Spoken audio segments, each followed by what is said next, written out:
ouvindo bem? Ah, beleza. Apareceu agora lá para ela também. Então tá, turma. Tá bom. Eu vou começar a gravar aqui. Alguém já iniciou, né? Para mim. Obrigado. Então, pessoal, na última aula a gente viu definição da artroplastia de quadril, né? Vimos que é um procedimento cirúrgico em que a articulação é substituída, né? Em que a articulação é trocada. E esse procedimento cirúrgico pode ser realizado em praticamente todas as articulações sinoviais, tá? Inclusive em algumas articulações cartilaginosas também, como a troca de corpo vertebral, de disco intervertebral, seria uma artroplastia também, né? Agora sim, as articulações do quadril e joelho são as mais frequentemente submetidas à artroplastia. E falei que a osteoartrose é a grande indicação, né? Que existem outras lesões, outras doenças, existem traumas que podem levar à artroplastia parcial ou total. Mas geralmente a indicação de artroplastia é para osteoartrose mais avançada, sobretudo no quadril e na articulação do joelho. Em relação ao tratamento fisioterapêutico pós-operatório, depois dei uma olhadinha na apostila, eu coloquei um protocolo de tratamento pós-artroplastia de quadril, parcial ou total, e eu acho que ele está bem explicado. Lendo, vocês vão conseguir compreender. Depois, se tiverem alguma dúvida, vocês podem me procurar, tá? Eu quero, na aula de hoje, falar sobre a articulação do joelho, rever alguns pontos mais importantes da anatomia, da cinesiologia da articulação do joelho, e se der tempo, a gente vai começar a estudar a síndrome da dor patelo-femoral, que é um problema bastante comum em adultos jovens. Costuma se instalar, principalmente no sexo feminino, entre 16, 18 até 35 anos. Tá? Então, por ser uma lesão comum na idade adulta jovem, a gente vai estudar aqui e eu vou falar bastante a respeito do tratamento fisioterapêutico na SDPF. SDPF é a sigla, né? São as primeiras letras de síndrome da dor patelo-femoral. Então, dando tempo, a gente começa a estudar a síndrome da dor patelo-femoral na aula de hoje. Mas eu preciso rever a anatomia, eu preciso rever a cinesiologia da articulação do joelho para que vocês entendam tudo que vai ser estudado daqui para frente, tá? Por exemplo, eu preciso relembrar com vocês as funções do ligamento cruzado anterior, para que depois vocês entendam o que vai ser visto sobre a lesão da LCA. Quando se conhece as funções do ligamento cruzado anterior, fica muito mais fácil entender, por exemplo, os mecanismos de lesão. Se você sabe que a principal função da LCA é restringir o deslizamento anterior da tíbia em relação aos côndilos femorais, você entende por que um trauma atrás da perna, que vai empurrar a tíbia excessivamente para frente, é mecanismo de lesão da LCA. Se você sabe que o LCA... Aqui está o que eu achei na... O Google Assistente sempre falando sozinho aqui. Deixa eu desligar aqui meu celular. Pessoal, então assim, se você sabe que o ligamento cruzado anterior tem como função impedir a hiperextensão do joelho, você entende como um trauma na face anterior do joelho que vai provocar uma hiperextensão na articulação do joelho pode lesar o ligamento cruzado anterior. Espera aí, deixa eu desligar o celular aqui, porque o Google Assistente está querendo trabalhar. Pronto. Tá? Então, assim, por essas e por outras, vocês precisam relembrar, conhecer bem a anatomia e a cinesiologia, e eu vou ajudá-los aí nesse sentido. Bom, a articulação do joelho é a mais lesada do corpo. Tá? Dentre todas as articulações do corpo, a mais lesada é a do joelho. Joelho, ombro e coluna lombar são as articulações, os segmentos anatômicos mais comumente lesados. E o joelho é bastante lesado não só por ser uma articulação de descarga de peso, porque se fosse assim, o tornozelo seria mais lesado que o joelho, né? Se o único motivo da maior incidência de lesão do ligamento cruzado anterior fosse o fato de ser uma articulação do membro inferior, de ser uma articulação que recebe muita carga, a articulação do tornozelo está mais para baixo, recebe mais carga, teria que ser mais lesada que a articulação do joelho, e não é assim. Então, assim, claro, esse fator conta, né? O fator de estar no membro inferior, de receber bastante carga, conta. Agora, tem alguma coisa a mais para fazer com que a articulação do joelho seja mais lesada que o tornozelo, seja mais lesada que outras articulações. Como, por exemplo, o fato de ser a articulação intermediária do membro inferior. de ser uma articulação que precisa fazer muita força. O braço de alavanca da articulação do joelho é muito grande. Afinal de contas, o joelho, né, sobretudo o femorotibial, que é a grande articulação do joelho, é formada pelo fêmur e pela tíbia. São dois ossos muito longos. Então, para movimentar a tíbia em relação ao fêmur, no movimento em cadeia cinética aberta, ou para movimentar o fêmur sobre a tíbia numa atividade funcional em cadeia cinética fechada, o joelho tem que fazer força demais. Para passar, por exemplo, de sentado para de pé, gente, olha a força que o joelho precisa realizar. Claro que é um movimento em cadeia cinética fechada, outras articulações acabam participando, né? A lombar se movimenta, o quadril se movimenta, o tornozelo se movimenta, ajudando a articulação do joelho a fazer essa troca de posição. Mas depois faz um experimento, faz um teste, fica sentado, passa para de pé e veja o tamanho da sobrecarga na articulação do joelho para fazer uma simples troca de posição como essa, para passar de sentado para de pé. Tá? Então, como o braço de alavanca é muito grande, eu estou vendo que tem pergunta aqui, só um minutinho, tá? No chat. Como o braço de alavanca é muito grande, além disso, se trata de uma articulação de descarga de peso, a articulação do joelho é bastante lesada. É muito comum sintoma na articulação do joelho. Eu estou falando para quantas pessoas neste momento? Cerca de 45 pessoas. Tenho certeza que vários de vocês têm sintomas ocasionalmente ou então de forma continuada na articulação do joelho. Ou convive com dor, tem dor constantemente, ou ocasionalmente tem dor, ou algum outro achado clínico, alguma outra manifestação clínica na articulação do joelho. E arrisco dizer que muitos de vocês têm dor, têm crepitação. Crepitação é ruído articular, né? No joelho, quando agacha, quando sobe e desce escada, quando sobe e desce rampa, quando salta, quando corre, quando anda uma distância maior. Ou então, agora assistindo aula aqui, está sentindo dor, porque fica muito tempo sentado com o joelho flexionado. Então, essas são atividades que sobrecarregam mais a articulação patelofemoral. E quando a pessoa tem algum distúrbio, alguma desordem na articulação patelofemoral, mecânica ou inflamatória, estas situações provocam sintomas, principalmente dor e crepitação, tá? Deixa eu ver aqui a perguntinha. Então, quem faz aquela hiperextensão de... O Rafael, exatamente, tá? Quem hiperestende a articulação do joelho, tem hiperextensão, né? Tem uma extensão que vai além de menos 5 graus, porque o normal na extensão de joelho é ter zero, né? Que é o joelho ficar completamente reto.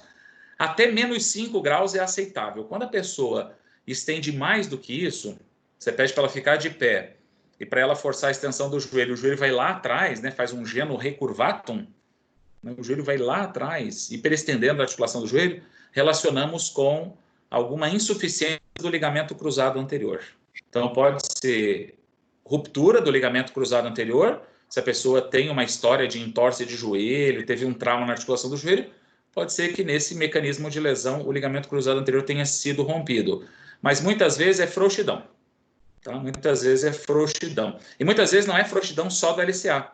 Isso é comum em pessoas que têm uma frouxidão ligamentar mais sistêmica, por uma questão genética, por uma questão de composição dos ligamentos do corpo. Todos são mais frouxos, o ligamento cruzado anterior, inclusive, é mais frouxo, e a pessoa acaba hiperestendendo a articulação do joelho.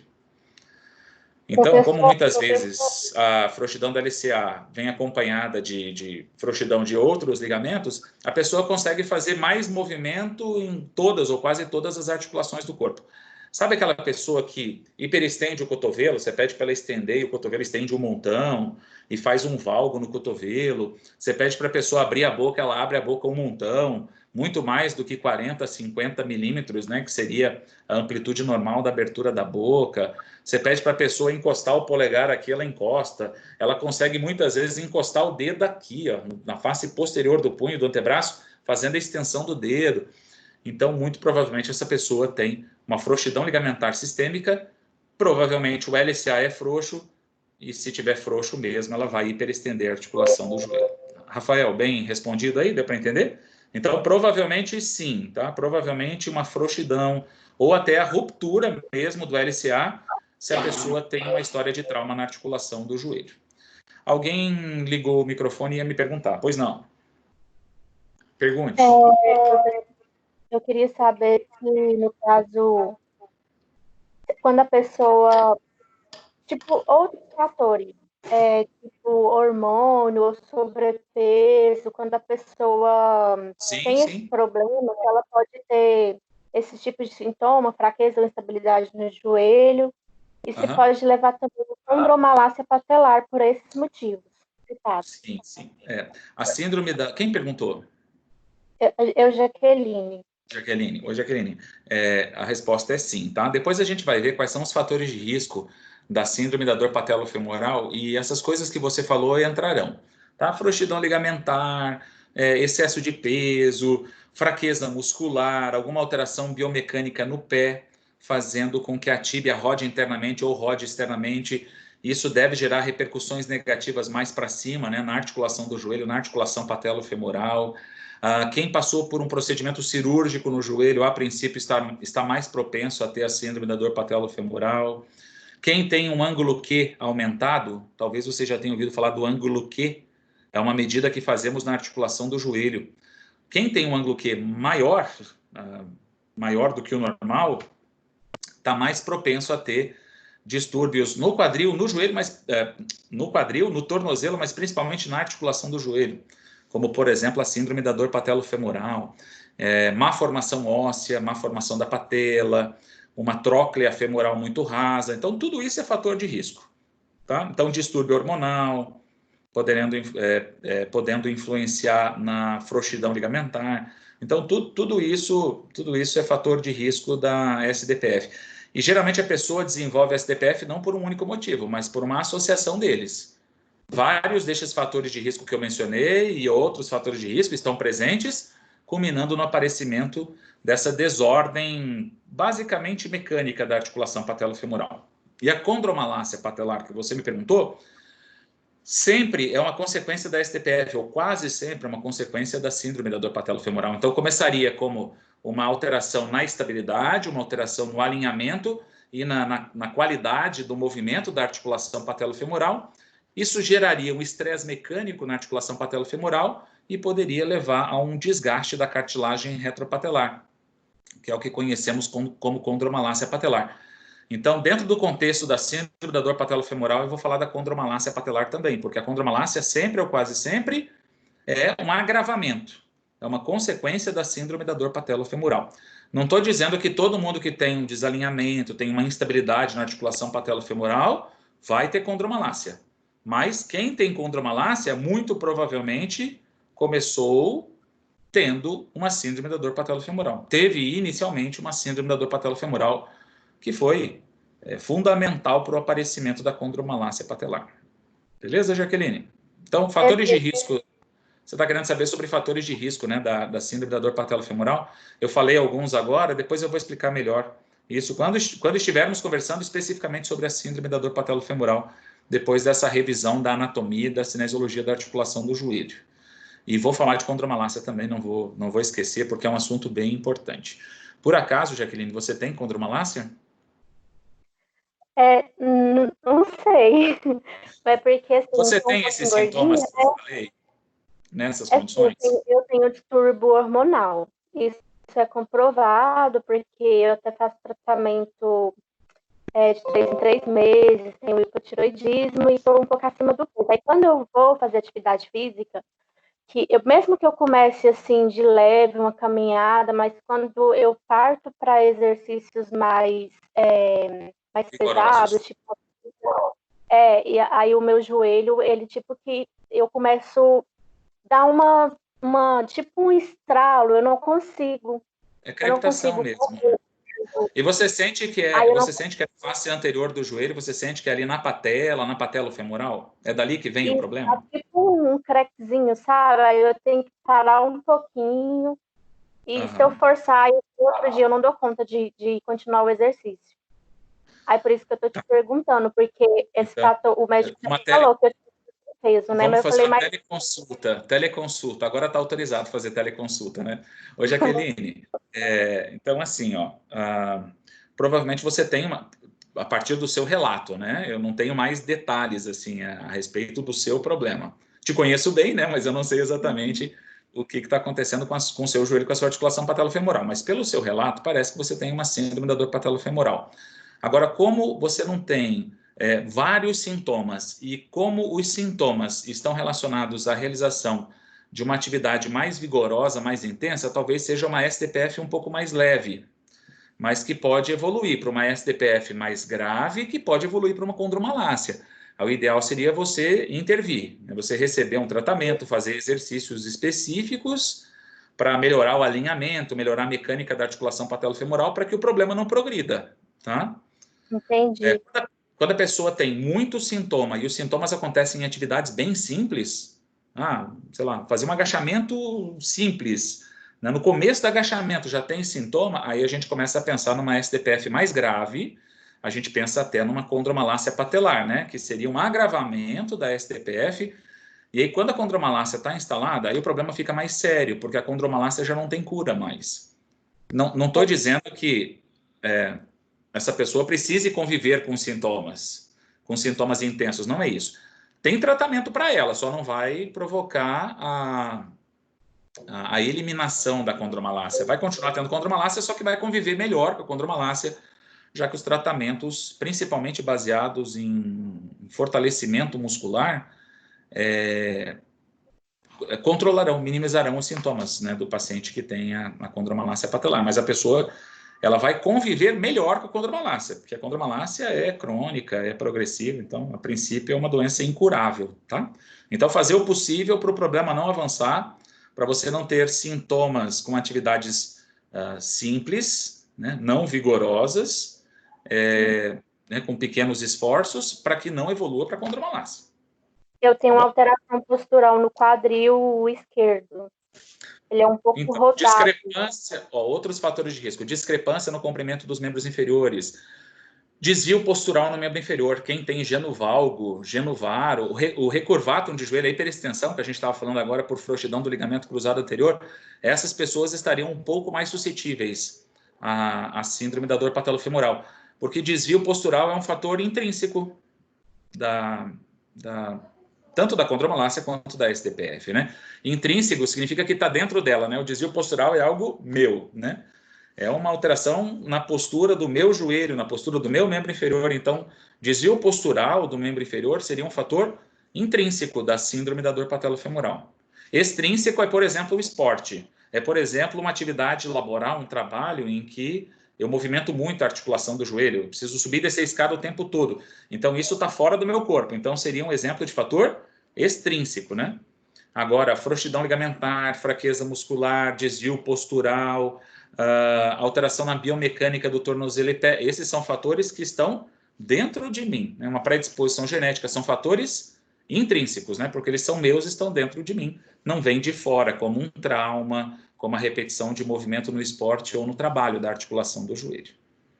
Tá, é bom que daí a gente já vai clareando assim a síndrome da dor patelofemoral. É um assunto extremamente interessante, tá? Eu acho que vocês vão gostar bastante de estudar, de me ouvir falar sobre a STPF, de estudar a síndrome da dor patelofemoral. Até porque, gente, 25% das mulheres têm isso. Tá? Então, não fico surpreso. Eu estou vendo no chat aqui, eu também tenho, né? O meu joelho faz crack, né? Eu tô vendo algumas coisas assim. Estou vendo, ouvindo relatos de vocês.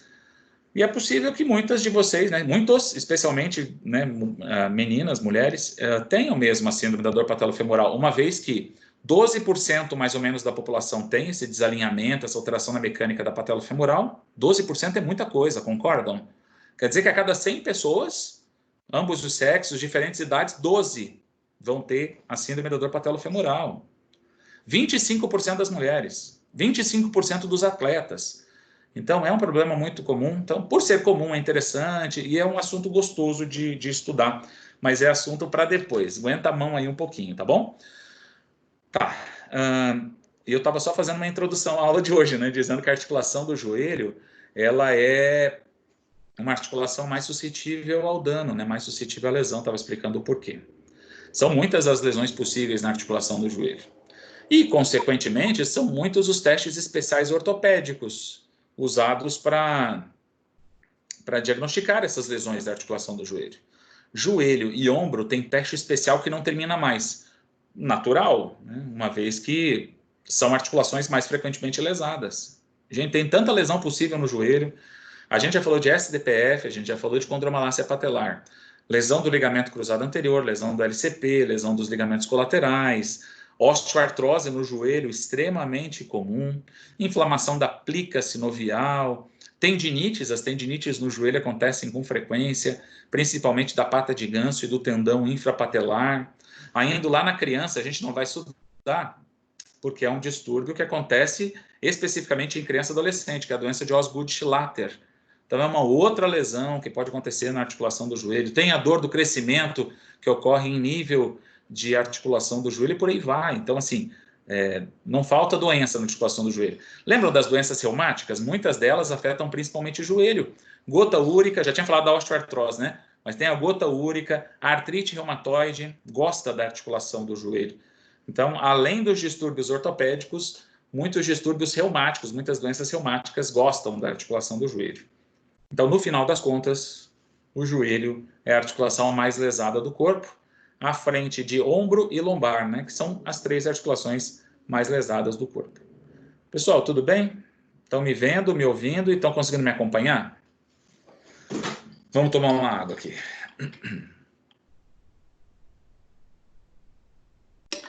Beleza. O joelho tem 2 ou 3... Tá, joia? O joelho tem 2 ou 3 articulações. Ô, Jandiera, eu estou falando rápido, agora eu vou desacelerar. Eu estou falando rápido porque era só uma introdução. Eu vou explicar tudo isso. Tá? A síndrome da dor patelofemoral vai ser estudada com calma, provavelmente na aula que vem, na sexta-feira da semana que vem. Tá bom? Então, desculpa aí. Vou desacelerar. O joelho tem 2 ou 3 articulações. Depende da literatura adotada. Não estou meio energético, não. Eu mudei de residência, né? Eu ainda tá tudo dentro de caixa aqui. Vocês viram que o ambiente aqui tá diferente? É porque eu tô num outro lugar, tô numa outra casa agora. E aí tá tudo encaixotado, final de semana promete. Trabalhar duro aqui na mudança. Guardar, limpar as coisas, guardar as coisas. Gente, então assim, dependendo da literatura, o joelho tem 2 ou 3 articulações. Eu vou falar de 2 porque é como geralmente a gente encontra nos livros e nos artigos de anatomia, de cinesiologia. Articulação femorotibial, então os côndilos femorais encontram os platôs tibiais, né, a parte mais distal do fêmur, onde estão os côndilos femorais, se articula com a parte mais proximal da tíbia, que é onde estão os platôs tibiais, para formar ali uma linha articular. É chamada femorotibial. Aí algumas referências dividem a femorotibial em femorotibial lateral e femorotibial medial. Por isso que alguns livros trazem que o joelho tem 3 articulações. Então, femorotibial, podendo ser dividida em femorotibial lateral, femorotibial medial. Não tem o côndilo femoral lateral se articulando com o platô tibial lateral? Ali, nós temos uma articulação, que é a femorotibial lateral. E agora, vindo para a face medial interna da articulação do joelho, nós temos o côndilo femoral medial se articulando com o platô tibial medial, formando uma outra articulação, que é a femorotibial medial. Mas, se você quiser, você pode juntar essas 2 articulações e falar que ali existe uma só, a articulação femorotibial. Tá? Vou colocar aqui. A outra articulação, vou colocar aqui no chat para vocês. Femorotibial. Outra articulação é a patelofemoral. Fêmur mais tíbia, né, gente? Côndilos femorais mais platôs tibiais é igual a essa primeira aí, articulação femorotibial. E na face anterior do joelho está a articulação patelofemoral. A patela, ela se articula com a tróclea femoral. A tróclea é aquela depressãozinha entre os côndilos femorais na frente, não tem um sulco, que é o trilho da patela, é onde a patela desliza para baixo, para cima. Então, ali é a tróclea femoral. Então, a patelofemoral é uma articulação do joelho, está mais na frente da articulação do joelho, formada por patela e por fêmur. A patela mais côndilos femorais ou tróclea femoral. Então, essas são as 2 articulações do joelho. Quais são os movimentos que o joelho faz? Os movimentos osteocinemáticos. Vou entrar no mérito dos movimentos artrocinemáticos, senão eu vou bagunçar a cabecinha de vocês. E aqui eu estou querendo fazer uma revisão mais básica da cinesiologia, não estou querendo entrar na parte da biomecânica mesmo, tá? Isso, então vamos lá. Flexão, extensão. Vocês acham que o joelho faz só esses dois movimentos? Flexiona e estende, só isso. Tem outros dois movimentos. Coloquei aqui no chat para vocês. Ó. O joelho flexiona, estende, roda internamente e roda externamente. Isso, pessoal. Tá? Então, rotação interna.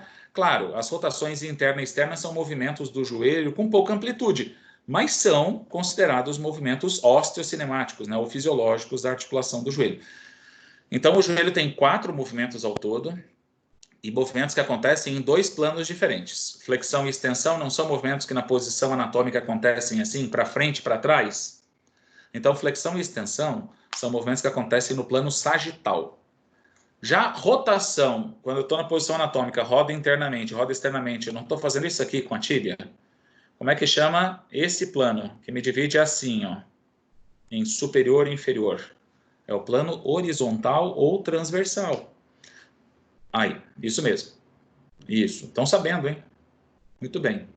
Então, flexão e extensão, movimentos que acontecem no plano sagital, e as rotações interna e externa, movimentos do plano transversal, também conhecido como horizontal, tá? Pode ser horizontal, pode ser transversal, cujo eixo é longitudinal. Já a articulação patelofemoral não tem movimentos osteocinemáticos. Gente, patelofemoral tem deslizamento. A única coisa que a patela faz é deslizar. Ela desliza para cima, desliza para baixo, desliza um pouquinho para dentro, um pouquinho para fora, né? Um pouquinho de deslizamento medial, um pouquinho de deslizamento lateral. Então, a patela desliza. Deslizamento é movimento artrocinemático, não é movimento osteocinemático. Então, assim, quem faz os movimentos do joelho para valer, esses osteocinemáticos que eu digitei, flexão, extensão, rotação interna e externa, de joelho ou de tíbia, tanto faz, já respondendo a pergunta do Rafael. São sinônimos, tá? Então pode falar rotação interna, rotação externa de joelho ou de tíbia, dá na mesma, dá no mesmo lugar. Então esses 4 movimentos osteocinemáticos, eles são feitos pela femorotibial. A gente não está falando de movimento da tíbia em relação ao fêmur ou do fêmur em relação à tíbia. Então, esses 4 movimentos do joelho osteocinemáticos, quem faz é a femorotibial. Patelofemoral não faz movimento ósteo, faz movimento artrocinemático, basicamente deslizamento. Tá certo? Femorotibial já foi considerada uma articulação sinovial em gínglimo, em dobradiça. Hoje a gente procura classificá-la como sinovial, né, que é de artrose, mas bicondiliana, ao invés de gínglimo. Sabe por quê? Gínglimo é uma articulação que tem um formato que faz apenas 2 movimentos num único plano. O joelho não faz só 2, o joelho faz 4. Então tem algumas pessoas que consideram femorotibial uma articulação em gínglimo modificada, porque é um gínglimo, mas é um gínglimo que permite 4 movimentos, né, e não apenas 2. Então seria um gínglimo modificado ou então uma articulação bicondiliana. Livros mais anteriores falam em gínglimo modificado. Livros mais atuais classificam a femorotibial, eu estou falando especificamente da femorotibial, que é a grande articulação do joelho. A classificam como uma articulação bicondiliana, pela presença dos 2 côndilos femorais. Ela pode ser classificada como bicondiliana. Rafael, respondi a sua pergunta aí, viu, nessa discussão, você percebeu? Então, sim, pode ser da tíbia, pode ser do joelho, tá? É a mesma coisa. Certo? E a articulação patelofemoral, ela é sinovial, inclusive o joelho tem uma cápsula só, é uma cápsula envolvendo essas 2 articulações, tanto femorotibial quanto patelofemoral. Então, o mesmo líquido que transita ali na patelofemoral é o líquido sinovial que chega em femorotibial, porque a gente tem uma cavidade só articular pela presença de uma única cápsula. Então, é uma cápsula só que já abraça logo as 2 articulações, tanto as femorotibiais, né, medial, lateral, quanto patelofemoral. Eu estou falando 2, né, ou 3 articulações sempre, tá? Então, lembra que a femorotibial pode ser dividida em femorotibiais, medial e lateral, e aí tem mais a articulação patelofemoral no complexo do joelho. A patelofemoral é plana, mas é uma plana modificada, tá? Então, ela é sinovial, né, naquela primeira classificação, quanto à composição, e na segunda classificação, quanto ao formato, a patelofemoral é uma articulação plana modificada. Plana modificada por quê? Tá, porque as superfícies não são assim completamente planas. Atrás da patela existe uma leve convexidade. E entre os côndilos femorais existe uma leve concavidade. Então, é uma articulação plana, mas não é uma articulação em que as superfícies são completamente planas. Por isso que a patelofemoral é classificada como uma articulação plana modificada. Tá beleza? Tá dando aí, gente, para relembrar essas coisas todas? Tá. Em relação à articulação patelofemoral, é aí que acontece a síndrome da dor patelofemoral. Muita gente tem sintoma na frente do joelho, quase sempre dor e crepitação. São os dois grandes achados clínicos da síndrome da dor patelofemoral. Então, muita gente tem sintoma na face anterior do joelho por algum desequilíbrio, por alguma alteração no movimento, na função da articulação patelofemoral. Então, por algum motivo, e aí são muitos os fatores predisponentes, são muitos os fatores de risco, por algum não, né? Por alguns motivos, porque em geral ela é multifatorial, então por alguns motivos a pessoa tem uma alteração na mecânica que pode ou não ser acompanhada de processo inflamatório na articulação patelofemoral que a faz ter sintomas na frente do joelho, principalmente dor e crepitação. Então, femorotibial é uma articulação mais importante porque é ela quem faz os movimentos osteocinemáticos. Mas a articulação patelofemoral é sede de disfunção. Muito comum disfunção na articulação patelofemoral e quase sempre por fraqueza muscular. Quase sempre por fraqueza do quadríceps ou então, por incrível que pareça, da musculatura lateral, posterolateral do quadril. Glúteo médio, tem muito trabalho bom atual, publicado nos últimos 10 anos, no Brasil, fora do Brasil, né, principalmente Estados Unidos e Austrália, falando da fraqueza de glúteo médio e rotadores externos do quadril como responsável pela desordem da articulação patelofemoral, como um fator de risco importante do desalinhamento, da alteração na mecânica da articulação patelofemoral. Aí você fala, nossa, músculo do quadril se relaciona com a mecânica da articulação do joelho? Sim, depois eu explico melhor isso para vocês. Fraqueza muscular, ô Misael, é a principal causa da SDPF, da síndrome da dor patelofemoral. E fraqueza principalmente de quadríceps, e no quadríceps, principalmente do músculo vasto medial. Tem bons trabalhos mostrando que fraqueza do músculo vasto medial, que é parte do quadríceps, é um fator de risco importante da síndrome da dor patelofemoral. Mas a literatura atual tem falado muito de glúteo médio e rotadores externos do quadril, aqueles músculos do OOGGPQ. Os obturadores, interno e externo, gêmeo superior e inferior, piriforme e o quadrado femoral. E a gente já viu, né? OOGGPQ. Então, muitas vezes, é a fraqueza de OOGGPQ e a fraqueza de glúteo médio que provoca uma rotação interna do fêmur, desalinhando a articulação patelofemoral e comprometendo a mecânica, né, dessa articulação, tá? E a crepitação se dá... A crepitação é pela instabilidade na articulação patelofemoral, né, por esse comprometimento no movimento, na função da articulação patelofemoral, as superfícies se tocam. A face posterior da patela bate excessivamente, bate anormalmente nos côndilos femorais, provocando ruído, provocando barulho, né, gerando essa crepitação. Misael, acho que eu respondi para você, né? Então, fraqueza muscular é a principal causa de SDPF, principalmente fraqueza de vasto medial, do quadríceps, né? Mas, sobretudo, vasto medial e lá no quadril, glúteo médio e rotadores externos do quadril. E a crepitação, né, esse ruído articular, ele acontece por essa instabilidade patelofemoral, por esse déficit na mecânica, no movimento. As superfícies articulares da patelofemoral se tocam excessivamente, anormalmente, provocando ruído, provocando barulho. Como é possível testar, Rafael, padrão ouro para avaliação de atividade de vasto medial e vasto medial oblíquo? É a eletromiografia. Pode ser eletromiografia de superfície, não tem problema, tá? Então, coloca os eletrodos ali em cima de vasto medial e vasto medial oblíquo, pede ali alguns movimentos, principalmente agachamento, e ver como é que está a atividade destes músculos, como é que está a atividade vasto medial e vasto medial oblíquo em relação à ativação dos outros músculos do quadríceps. Teste manual de força não dá, meu amigo, para separar, infelizmente. Não tem como avaliar, quero avaliar a força só do vasto medial, não quero envolver os outros músculos do quadríceps, impossível. Tá? A gente avalia a força do quadríceps como um todo, não tem como isolar, né? Ser tão seletivo, não tem como fazer isso. No máximo o reto femoral, né? Por ser um músculo maior, biarticular, aí o reto femoral até a gente consegue dar uma isolada nele. Agora, isolar os demais músculos do quadríceps numa avaliação de força muscular manual não tem jeito, tá?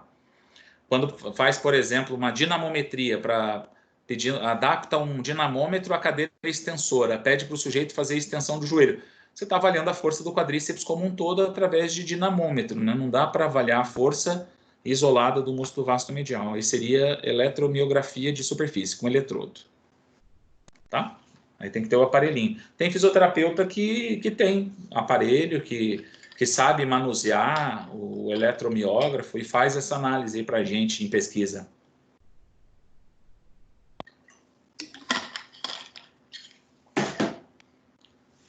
Professor, Oi?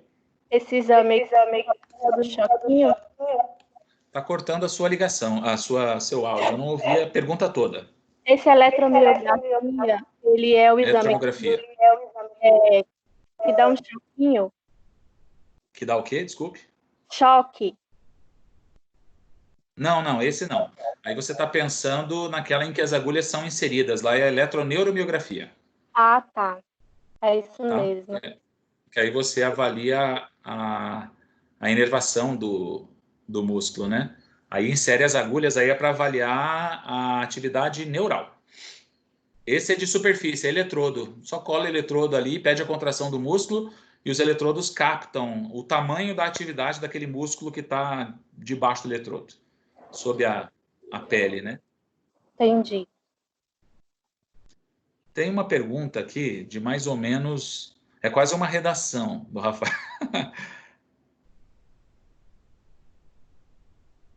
Ah, sim. Aí foi o que eu expliquei, né, Rafael? Avaliar a força isoladamente por teste manual de força do vasto medial, assim, não dá, cara. Pega o quadríceps todinho, dinamômetro adaptado à cadeira extensora vai pegar o quadríceps todo, não dá para falar daí como está a força separadamente dos músculos do quadríceps. Certo? Ah, não é pergunta, é uma afirmação. Meu filho, eu estava olhando depois que eu vi que você estava afirmando, né? Então tá bom. Vamos lá, vida que segue aqui, pessoal. Por falar em músculos, vamos relembrar então os músculos da articulação do joelho? E eu vou digitar isso para vocês. Quais são os anteriores? Vou digitar aqui no chat. Os anteriores são os músculos do quadríceps. Não tem nenhum outro músculo na face anterior do joelho, passando pela face anterior do joelho, além do quadríceps. Lembrando que chama quadríceps porque originalmente são 4 os músculos desse grupo muscular localizado na face anterior da coxa. Vasto medial, vasto lateral, vasto intermédio e reto femoral. Depois pega um livro de anatomia lá para relembrar estes músculos do quadríceps. Uma observação. Alguns livros trazem que o quadríceps é formado por 5, por 6, por 7, até por 8 músculos. Ah, professor, então o que está acontecendo? Eles estão descobrindo novos músculos? Não, gente. Eles estão subdividindo estes 4 músculos originais do quadríceps. Por exemplo, o vasto medial, há algum tempo, ele já é dividido em vasto medial e vasto medial oblíquo. Existem fibras mais oblíquas do vasto medial, mais oblíquas em relação à patela do músculo vasto medial, que são as que estão localizadas mais inferiormente, e ali seria formado um novo músculo chamado vasto medial oblíquo. Tem uma parte mais posterior do vasto intermédio que geraria um outro músculo chamado gênus articulares ou articular do joelho. O vasto lateral começou a ser dividido também mais recentemente. Afinal de contas, ele também tem algumas fibras que são um pouco mais inclinadas, são mais oblíquas em relação à patela. Então, daria origem, como foi feita a divisão no passado do vasto medial, né, em vasto medial oblíquo, começa-se a fazer essa divisão no vasto lateral também. vasto lateral longo e vasto lateral oblíquo. Então, e por aí vai. Então, por isso que tem livros que falam em mais de 4 músculos compondo o quadríceps. Agora, gente, claro que assim, originalmente são 4. São 4 grandes músculos no quadríceps, por isso que o nome dele é quadríceps. Vasto medial, vasto lateral, vasto intermédio e reto femoral, sendo o reto femoral o único músculo biarticular destes do quadríceps, o único que cruza o joelho e também a articulação do quadril é o reto femoral. E esses músculos anteriores do joelho, que formam o quadríceps, fazem extensão. Claro, eles ajudam ali a estabilizar, a movimentar a patela, né? Afinal de contas, eles passam por cima da patela, né, através de um tendão único desses músculos do quadríceps. Então, ajudam ali a estabilizar, a movimentar a patela, mas claro que a principal ação do quadríceps é extensão da articulação do joelho. A Jaqueline, aí você voltou a falar lá da síndrome da dor patelofemoral, né? Fazer exercício em excesso, né, com flexo e extensão de joelho, fazer agachamento de forma incorreta, né, fazer exercício que exige muito do joelho de forma incorreta é fator de risco também. Então, não saber fazer o agachamento. Tem que tomar muito cuidado, tanto pensando na prevenção quanto no tratamento, quando o problema já está instalado. Tomar muito cuidado com agachamento a 90 graus. Porque não existe mais força compressiva, né, pensando nos vetores da articulação do joelho, não existe amplitude que gere mais estresse, mais compressão na articulação patelofemoral do que flexão a 90 graus, e especialmente flexão em cadeia cinética fechada, né, como no agachamento. Então, agachamento a 90 graus é um perigo, tanto pensando na prevenção quanto pensando no tratamento, evitar 90 graus de flexão. Pode ajudar a instalar e quando a pessoa já tem esse DPF, provavelmente vai piorar o quadro se ela fizer agachamento a 90 graus, atingindo 90 graus de flexão. Tá? Então, músculos anteriores são os músculos do quadríceps. Os músculos mediais da articulação do joelho são os músculos da pata de ganso.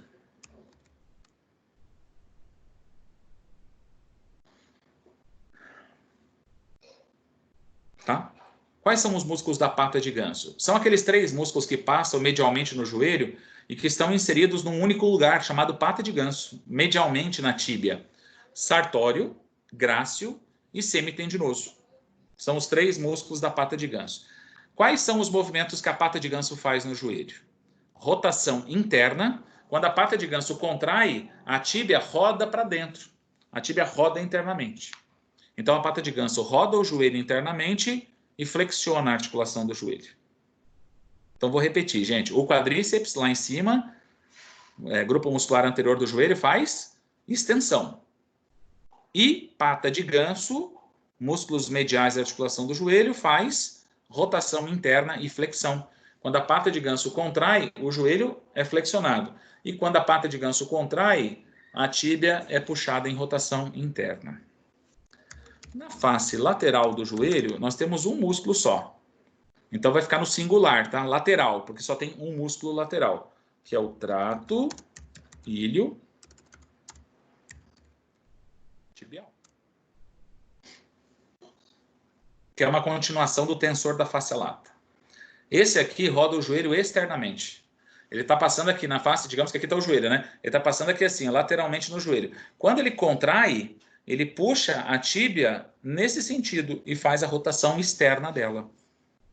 Então tá aí quem faz a rotação externa. Enquanto a pata de ganso roda para dentro, o trato tibial roda a tíbia, roda o joelho para fora. E os posteriores, que são os músculos que flexionam o joelho, né, junto com a pata de ganso, são quais? Atrás do joelho tem muito músculo, né? Tem os músculos do isquiotibial. Isquiotibial, isso. Atrás do joelho tem mais músculos? O que vocês acham? Olha para a face posterior do seu joelho. Você que está de pijama neste momento, né? Olha para a face posterior do seu joelho. Que músculos estão passando aí? O isquiotibial eu já falei, tá? Aqueles 3 músculos posteriores do quadril passam atrás da articulação do joelho também. Os 3 que formam o isquiotibial: bíceps femoral, semitendinoso e semimembranoso. Não? Isso. Aí, Sara, mandou bem, hein? E você falou certinho, gastrocnêmios. Só gastrocnêmio, não é o tríceps oral, não, tá? Porque o tríceps oral tem também o sólio no tríceps oral, e o sólio não passa atrás do joelho. O sólio só cruza tornozelo, ele é uniarticular. Então, os gastrocnêmios medial e lateral. Eles passam atrás do joelho porque eles começam... Esses dois principais e mais superficiais músculos da panturrilha começam no fêmur, passam atrás do joelho, eles ajudam a flexionar a articulação do joelho. Mas calma que eu não terminei. Mais alguém aí? Arrisca os que estão faltando? Faltam 2. E esses 2 realmente são menos conhecidos. Como é que chama a fossa que existe atrás da articulação do joelho? Aê, Bruna, muito bem. Por que chama fossa poplítea? Porque atrás do joelho, né, nessa fossa, no fundo dessa fossa, está o músculo poplíteo. Por isso, fossa poplítea. Então, poplíteo. Mas tem mais um.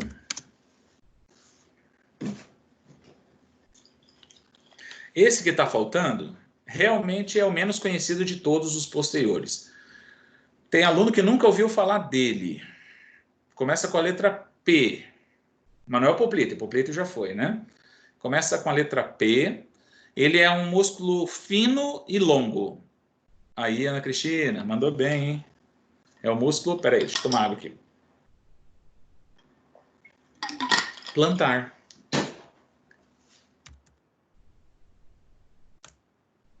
Então, estão aí os músculos posteriores da articulação do joelho. Os 3 do isquiotibial, os gastrocnêmios medial e lateral, né, que são os 2 mais superficiais da panturrilha, do tríceps oral, o poplíteo, que dá nome à fossa, atrás da articulação do joelho, e o músculo plantar. O plantar é um músculo, né, eu estava falando aqui, fino, ele é bem delgado, bem fininho e bem comprido. Ele passa atrás do joelho e chega ao calcâneo, então ele passa atrás do tornozelo também.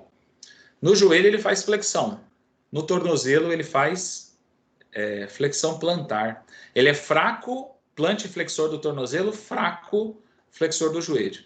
Músculo comprido e fino é fraco, tá, gente? Músculos mais fortes, eles são mais curtos e mais largos. O masseter, lembra do masseter? É o músculo mais forte do corpo.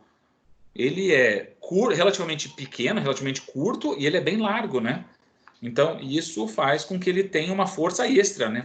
Tenha mais força. Agora, músculo fininho e comprido, que passa por 2 articulações, é o músculo mais fraco. Então, o músculo plantar, passando atrás do joelho. Gente, se vocês observarem, nós estudamos todos os músculos da articulação do joelho, não ficou nenhum de fora. Absolutamente todos os músculos do joelho foram citados na aula, citados no chat ali, né? Anteriores, mediais, posteriores e lateral da articulação do joelho. Alguma pergunta até aqui? Não? Ligamentos?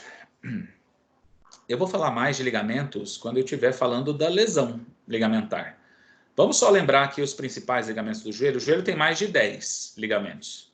Eu não vou ficar falando dos ligamentos patelofemorais, dos coronários, do transverso, que está lá dentro da articulação do joelho, ligando os córneos anteriores dos meniscos. Tem ligamentos meniscofemorais, medial, lateral. Esses são menos conhecidos. Eu vou falar mais desses aqui, ó. LCA, LCP, LCM e LCL. Estes, sim, são os principais ligamentos da articulação do joelho. Os cruzados, anterior e posterior, e os colaterais, medial e lateral. Pergunta para vocês, dá para fazer a palpação de todos eles? A gente consegue palpar todos estes ligamentos? Não. Quais não são palpáveis? 2 são, 2 não são. Isso. Gente, LCA e LCP são ligamentos muito internos, né? Eles são intra-articulares, eles estão lá dentro da articulação do joelho. Não tem como palpá-los, não tem como fazer a palpação deles. Não tem como colocar o dedo na linha articular, assim, entrar, aprofundar na linha articular e tentar tocar no LCA, no LCP. Não existe isso. Então, por serem muito internos, por estarem lá dentro do arco intercondilar, não tem como palpar cruzados anterior e posterior. A gente consegue fazer palpação de LCM e LCL. LCM é o ligamento colateral medial. Esses eles são capsulares, mas eles estão colados na parte de fora, externa da cápsula. Então dá para palpar. O LCM é maior, tem cerca de 9 centímetros, então ele é mais compridinho, e ajuda a estabilizar medialmente a articulação do joelho, né? E ele é mais achatado, mais profundo e mais achatado. Então, tudo isso deixa a palpação dele um pouco mais difícil do que a palpação da LCL. O ligamento colateral lateral é mais superficial e ele é roliço. Então, isso torna a palpação da LCL mais simples, mais fácil que a palpação da LCM. Mas os dois colaterais são palpáveis, tá? Quais são as principais funções do LCA? Vou digitar aqui para vocês. Ele restringe o deslizamento anterior da tíbia. Essa é a principal função, né? Restringir o deslizamento anterior da tíbia. Por isso que gaveta anterior, Lachman, são testes especiais utilizados na avaliação do LCA, porque eles são feitos com deslizamento anterior. A ideia é avaliar quem restringe o deslizamento anterior com eles, no caso, o ligamento cruzado anterior.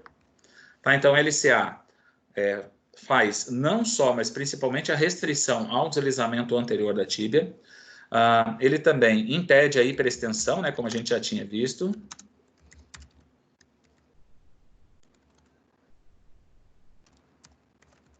Aí é impedir mesmo a hiperextensão, porque hiperextensão é patológico, ok? Ele restringe o valgo e o varo. Peraí que eu digitei errado. E ele restringe as rotações interna e externa. Só que principalmente a rotação interna. Aí, ó. Professor, sem áudio. Tá sem áudio, Rafael?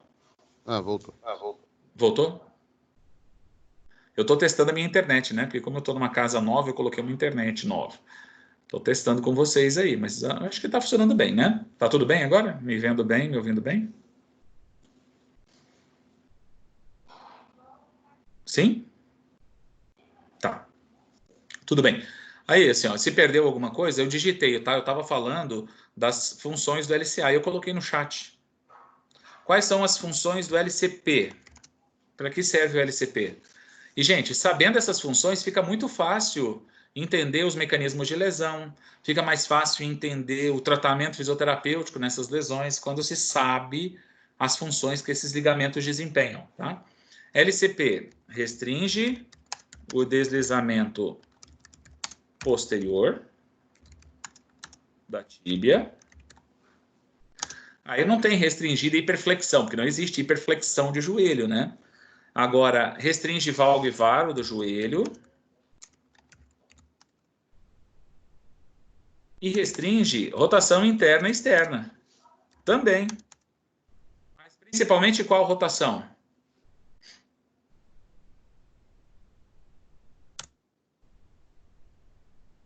A interna também, viu, gente? Então, peraí, professor. O LCA restringe a interna e a externa, principalmente a interna. O LCP também restringe interna e externa, principalmente interna? Sim. Sabe quem que vai restringir para valer a rotação externa do joelho? Sabe quem que vai ser de verdade tensionado na rotação externa e vai impedir que a rotação externa aconteça em excesso? Os ligamentos colaterais. Não, lógico, além de cápsula, de tendões, né, tudo mais. Mas pensando em ligamento, aí são os ligamentos colaterais. Tá bom? Então, enquanto os cruzados restringem as duas rotações, mas principalmente a interna, os colaterais restringem só a rotação externa da articulação do joelho. Gente, claro, o movimento nunca é limitado só por ligamento, tá? Cápsula, fáscia, músculo e tendão, tudo isso limita o movimento. Os que rodam internamente o joelho, os músculos e tendões que rodam internamente o joelho vão restringir a rotação externa também. Mas pensando em ligamento, rotação externa limitada principalmente pelos colaterais, rotação interna limitada pelos ligamentos cruzados anterior e posterior. Agora, o LCM.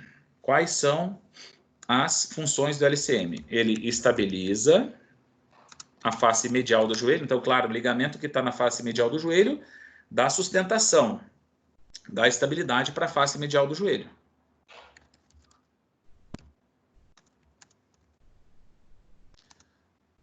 LCM é colocado em tensão quando se sofre um estresse em valgo na articulação do joelho.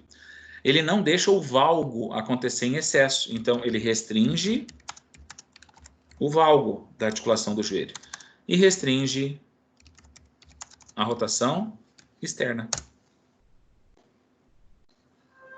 Gente, eu estou falando de todas as funções dos ligamentos cruzados e dos ligamentos colaterais, tá? Separadamente. Vai ficar bem legal, assim. Vocês vão saber exatamente as funções desempenhadas pelos 4 principais ligamentos do joelho. E o LCL, nessa lógica, né? Ele estabiliza a face lateral do joelho. Ele restringe o varo. Então, quando você pega na face medial do joelho e empurra o joelho para fora, você está forçando um varo. Você vai abrir a face lateral do joelho. E ao abrir a face lateral do joelho, você vai alongar o ligamento colateral lateral. Por isso que o teste de estresse em varo é utilizado para diagnosticar a lesão do LCL. E o teste de estresse em valgo, né, que a gente faz no joelho, tem para cotovelo, mas tem para joelho também, e os mais conhecidos são estresse em valgo e varo do joelho, ele avalia o ligamento colateral medial. Então, ele restringe o varo e restringe a rotação externa. Isso, externa junto com o ligamento colateral medial.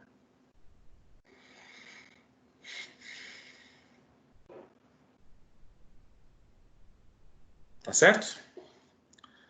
E meniscos. Cada joelho tem 2, medial, lateral. O menisco medial, ele é mais aberto, ele é maior e ele é mais aberto, assim. Ele tem a forma de uma meia-lua. Enquanto que o menisco lateral é menorzinho e ele é assim, ó. Quase uma letra C. É um círculo quase fechado. É um C mais fechadinho.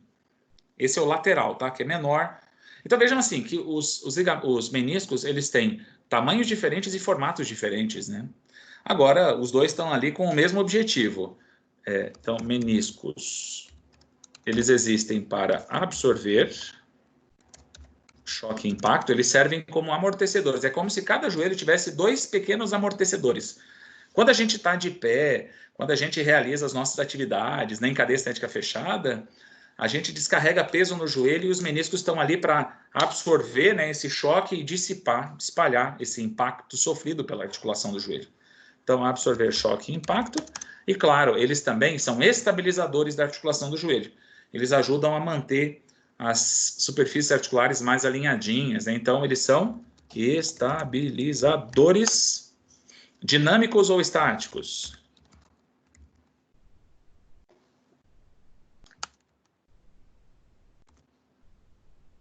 São estabilizadores estáticos da articulação do joelho, porque menisco não, Rafael. Menisco, a ideia é assim, ó. Estabilizador dinâmico, você tinha 50% de chance de acertar e você errou, hein? O pé frio. Funciona assim. Estabilizador dinâmico é aquela estrutura que estabiliza uma articulação. Entendi. Aí é bom também, né? Então, estabilizador dinâmico é aquela estrutura que estabiliza a articulação, mas que ela é dinâmica, ela tem movimento. No caso, são os músculos e os tendões. Estabilizador estático ou passivo é aquela estrutura que estabiliza a articulação, mas que é inerte, ela não movimenta, ela não, no sentido de fazer contração. Aí são os ligamentos, as cápsulas, os meniscos, os discos, aí são exemplos de estabilizadores estáticos. Então, menisco é estabilizador estático, né, passivo da articulação do joelho. Depois, gente, estudaremos a lesão dos ligamentos, a lesão dos meniscos. São lesões muito comuns nos adultos, que acontecem principalmente nos adultos, e principalmente em adulto jovem mais ativo. Então, a gente vai estudar essas lesões, mas depois, agora a gente está só dando uma repassada na anatomia, na cinesiologia, na biomecânica, tá? Certo. E testes especiais ortopédicos? Tem teste demais. Eu vou passar uma lista aqui para vocês. Depois, por favor, deem uma lida, deem uma estudada nestes testes. Pode ser? Vou começar a digitar aí os testes especiais ortopédicos. Não, vou digitar também. Então, vamos lá. Para lesão de ligamentos cruzados, nós temos as gavetas, anterior e posterior. Gente, eu não vou colocar todos os testes especiais existentes, tá? Eu vou colocar os principais testes especiais da articulação do joelho. Se vocês souberem esses 15 testes que eu estou colocando aqui no chat, você está bem, tá? Você vai conseguir avaliar bem por meio de teste especial ortopédico o joelho do seu paciente. Lachman e Lachman invertido, certamente vocês já ouviram falar destes. Enquanto o Lachman avalia o ligamento cruzado anterior, o Lachman invertido avalia o ligamento cruzado posterior. Por falar em ligamento cruzado posterior, tem um teste chamado Godfrey. Também avalia o LCP, ligamento cruzado posterior. Para LCA, existem outros que são até melhores do que os dois que eu já coloquei aí. Gaveta anterior e Lachman avaliam LCA, mas eles são um pouco menos confiáveis do que o teste do pivot shift, do que jerk test, do que Slocum. Esses são testes especiais que avaliam LCA, eles são considerados melhores, mais confiáveis para o diagnóstico da lesão do LCA, tá? Para menisco, nós temos esses aqui, ó, McMurray, Apley de compressão,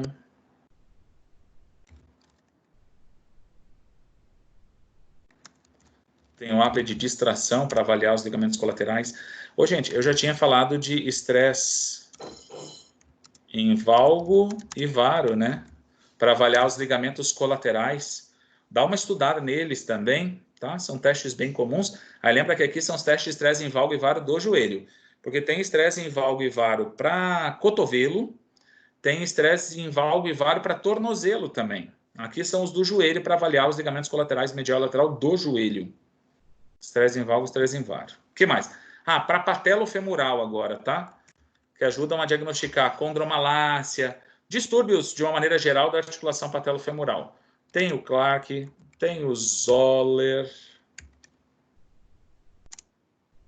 tem o teste de compressão patelar. O que mais? O teste de apreensão patelar, para quem tem instabilidade no joelho, né? A gente faz, na patelofemoral especificamente, a gente faz o teste de apreensão patelar.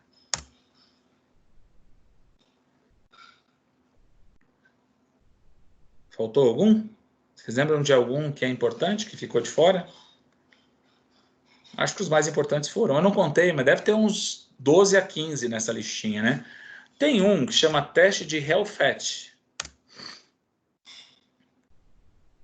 Ele é menos conhecido, tá?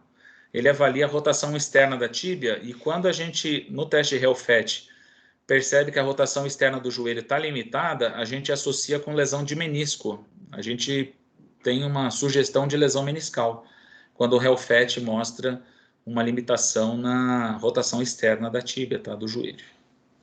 Então foram quantos testes ao todo? 1, 2, 3, 4, 5, 6, 7, 8, 9, 10...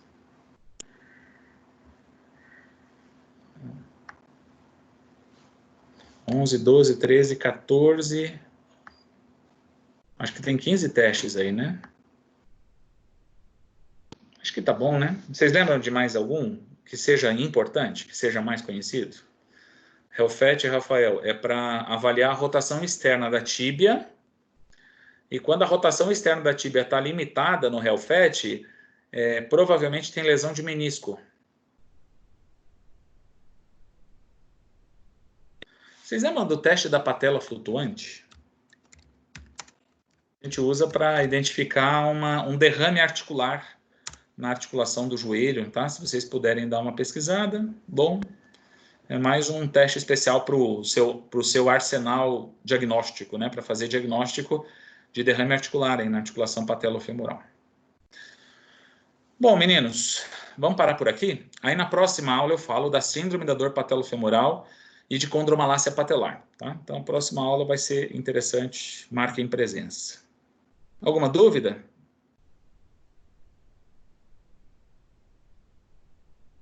Não? Posso encerrar? Tá bom. Então, olha, um bom final de semana para vocês. Quem já anexou a atividade, no final de semana eu faço a correção e coloco a nota. Eu acho que vocês têm acesso pelo Teams. Acho que a gente vai conseguir fazer com que vocês vejam a nota do trabalho pelo Teams. E quem não inseriu ainda, por favor, tá? Vocês têm até, acho que tem quase 20 pessoas aí que ainda não inseriram o trabalho no Teams, o resumo. Quem não fez, faça até meia-noite, tá? Não é possível inserir no Teams depois disso. Tchau, galera. Se cuidem. Ó, quem não conseguir, assim, na pior das hipóteses, não está conseguindo inserir no Teams, manda por e-mail, adroaldocasa@gmail.com. Mas, gente, em último caso, me manda por e-mail, senão fica difícil controlar, tá? Eu prefiro que vocês mandem pelo Teams. E a galera está conseguindo. Se você está com dificuldade, pergunta para algum colega que conseguiu. 36 pessoas, 35 ou 36, já conseguiram anexar. Então tá. Beijo, meninas. Abraço, meninos. Tudo de bom. Descansem, tá? Tchau.